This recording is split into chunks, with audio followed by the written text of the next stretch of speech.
يا عطرة يا مرلياس يا أمي دخيل إيش رايك؟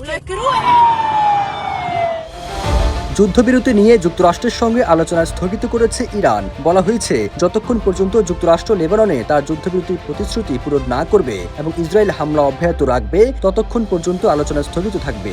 এমন প্রেক্ষাপটে প্রশ্ন উঠেছে, তবে কি আরও উত্তপ্ত হয়ে উঠছে আমেরিকা ইরানের যুদ্ধের ভয়াবহতা?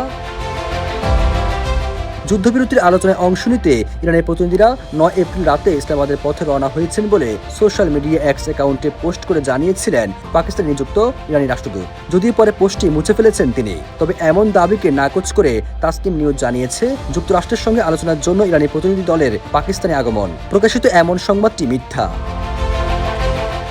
লেস অয়েল অ্যাবজর্ব করে আপনার পরিবারকে রাখে হেলদি। ফুড গ্রেড ম্যাটেরিয়ালে তৈরি যমুনা কুকওয়্যার।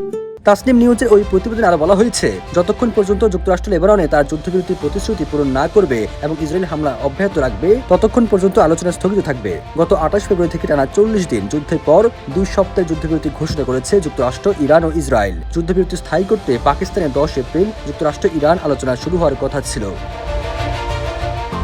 গত 7 এপ্রিল যুক্তরাষ্ট্র ইরান যুদ্ধবিরতি ঘোষণার পরের দিন 8 এপ্রিল লেবাননে ভয়াবহ হামলা চালায় ইসরায়েল। এতে সেখানে নিহত হন 254 জন, আহত হন আরও 1100 জন। নিহত এবং আহতদের বেশিরভাগই বেসামরিক নাগরিক। সবুজ আলম, নিউজ ডেস্ক, ইত্তেফাক।